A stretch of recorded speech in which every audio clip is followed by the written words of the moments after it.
Salve, salve família vascaína. Tô na área para mais um vídeo pós-jogo. Se está chegando pela primeira vez e não me conhece, muito prazer, meu nome é Eduardo. Tá vendo esse botãozinho vermelho aí embaixo escrito inscreva-se? Dá uma clicadinha aí, isso ajuda a gente a crescer aqui no o canal aqui no YouTube. Uma outra coisa que ajuda bastante também é você deixar seu like no vídeo, que isso ajuda a gente a divulgar nossos vídeos na plataforma do YouTube. Ativa o sininho também para toda vez que eu postar vídeo você receber as notificações e, claro, compartilhe nas suas redes sociais, que isso é importante e ajuda o canal a crescer também. Pois é, Vasco 3, Marcílio Dias 1, Vasco se classifica na Copa do Brasil, passando aí pela primeira fase, e vai pegar na próxima fase Jacuipense e um outro time que eu esqueci agora, aqui não vem à mente, está na ponta da língua, mas eu esqueci, né? O jogo em si, mais uma partida que o Vasco não faz um bom jogo no geral, né? Teve oscilações dentro da própria partida, principalmente no segundo tempo, né? Deu uma leve melhorada, mas eu ainda acho muito pouco, né, se a gente tiver a pretensão de passar um ano tranquilo, tá? O Vasco entrou na ausência do Paê, né? Entrou com algumas modificações. O treinador ele optou por entrar com Rossi e Adson, né? Transformando o esquema do Vasco em 5-2-3, né? A linha de 5 lá atrás, com os 3 zagueiros e os 2 laterais alas, né? Os 2 volantes por dentro, Zé Gabriel e o chileno Galdamez, né? E aberto pela direita Rossi, aberto pela esquerda Adson e o Vegete, né? Isso é uma situação que eu já venho falando para vocês aqui há algum tempo, né? Que me incomoda essa questão desse preenchimento da segunda linha do Vasco, né? E consequentemente, se você preenche a segunda linha, vai faltar em outra linha. Tá faltando. Aonde? Na terceira linha, justamente no meio-campo, que é o principal problema do Vasco desde o ano passado. O baixo poder de marcação do meio-campo do Vasco, né? Você não tem nenhum jogador ali com características de marcação forte, né? O que mais consegue pressionar um homem da bola é o Matheus Cocão, né? Fora isso, temos até bons jogadores com a bola no pé, o chileno, o próprio argentino que chegou agora, né? O próprio Jair, o próprio Paulinho, mas nenhum deles com característica forte de marcação, e isso a gente está sofrendo com isso, né? Então, se você já não tem jogadores, né, com características fortes de marcação, você ainda retira, esvazia a terceira linha, né? Lembrando, a primeira linha o goleiro, a segunda linha os 4 defensores, a terceira linha o meio campo e a quarta linha os atacantes. Aí depende, vai variando dependendo do esquema tático, né? Hoje o Vasco joga com 3 zagueiros, né? E os 2 alas, quando eles na fase defensiva, eles preenchem a segunda linha. Então a segunda linha do Vasco é com 5 jogadores. E na terceira linha, que é o principal problema, né, do baixo poder de marcação do meio campo, os jogadores jogam muito espaçados, né? Tem aquela questão que o homem da bola não é pressionado, não se fecha a linha de passe. Nessa terceira linha que está o problema, né, real do time, né? Joga com 2 jogadores apenas, que nem jogamos hoje contra o Marcílio Dias. Uma coisa que pode ser amenizado, né, são os atacantes de lado de campo, né, na fase defensiva, quando estiver fazendo a transição defensiva, eles ocuparem essa terceira linha.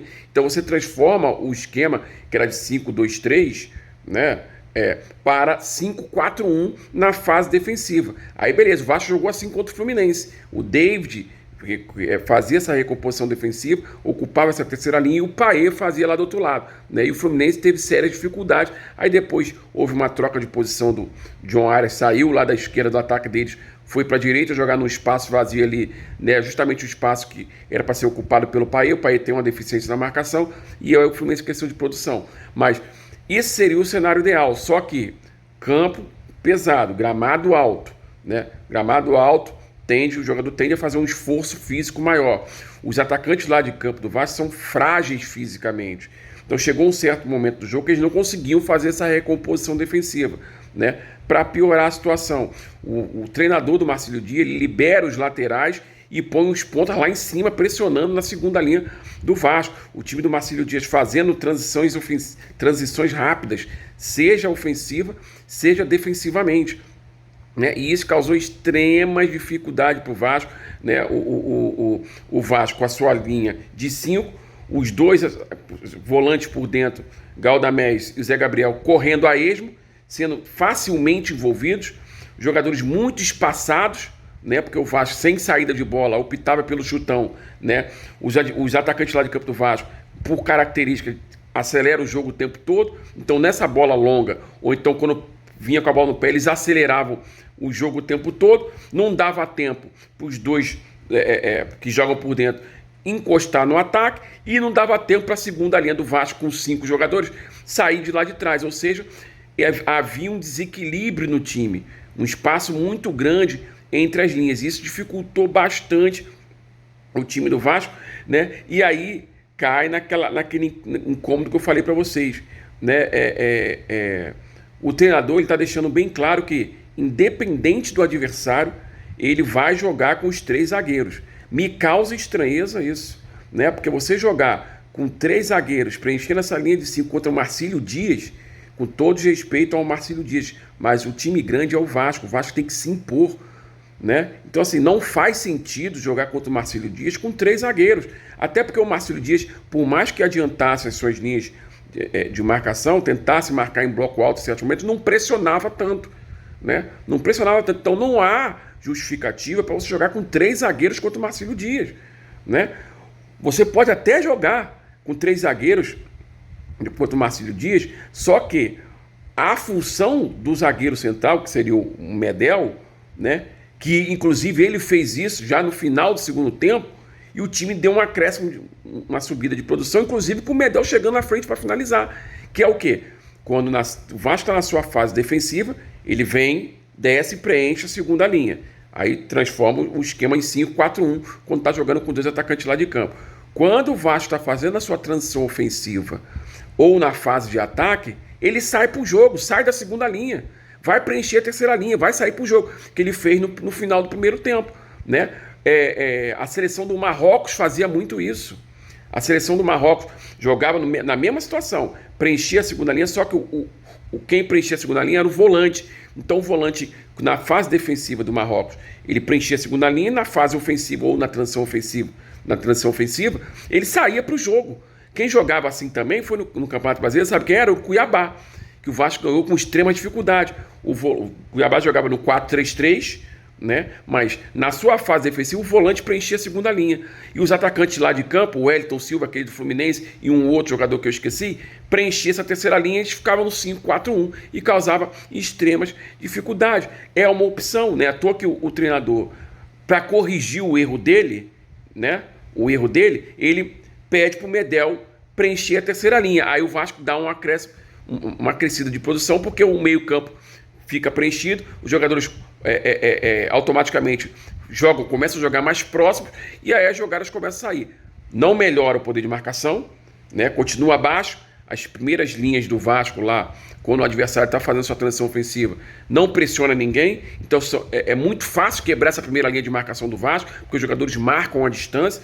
No segundo tempo, ele começa a corrigir isso aí, coloca o Matheus Cocão e o esforça. Aí o Vasco começa a jogar no clássico 4-3-3, porque o Rossi volta para campo, junto com o Adson e o Vegetes, os 3 atacantes. E os 3 do meio campo, Matheus Cocão, o argentino e o chileno. E aí o Vasco começa a melhorar na partida gradativamente.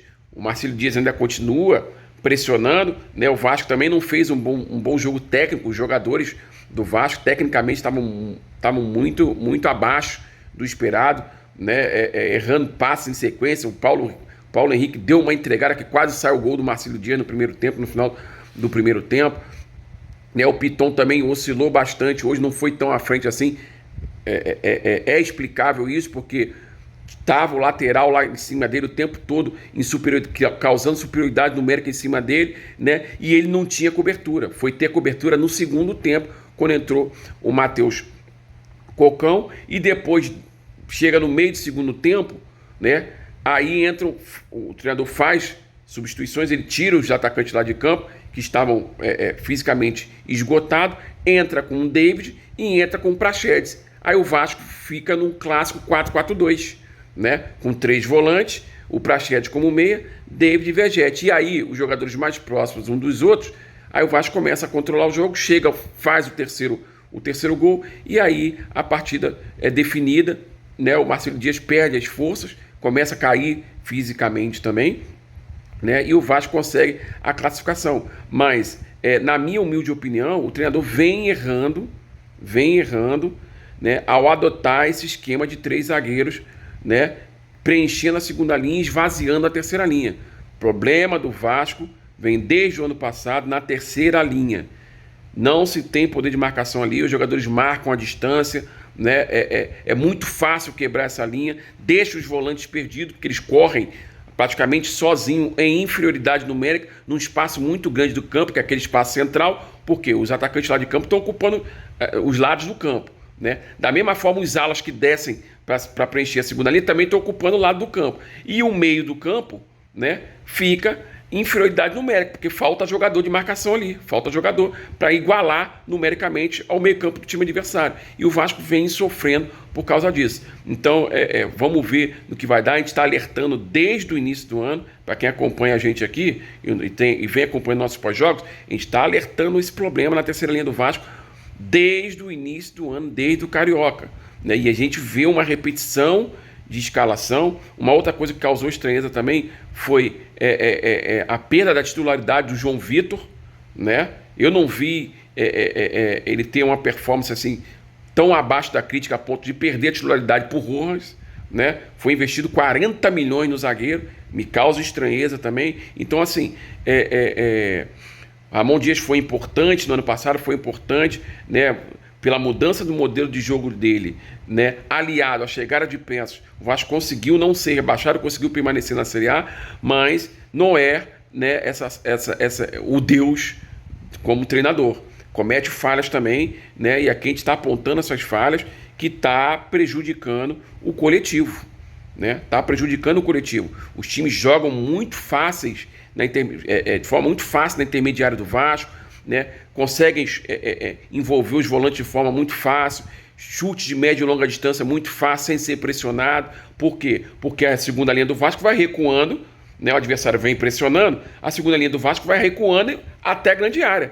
Então o adversário empurra a segunda linha do Vasco para a grande área e na terceira linha ficam os volantes correndo, sendo facilmente envolvidos. Isso precisa ser corrigido para o Campeonato Brasileiro. Se não for corrigido, vai sofrer no Campeonato Brasileiro.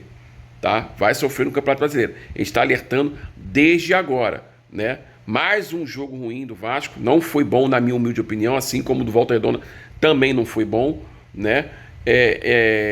A gente precisa ligar aí o sinal amarelo aí e ver como que vai ser daqui para frente, o que o treinador vai fazer para corrigir esse problema, que está bem nítido.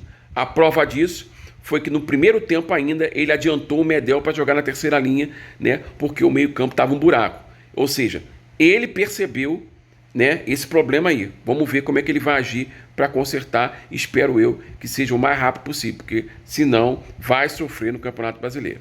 Beleza? Esse foi o pós-jogo de hoje, espero que vocês tenham gostado. Se vocês gostaram, peço mais uma vez que se inscreva no canal, deixe seu like no vídeo, ative o sininho para toda vez que postar vídeo você receber as notificações.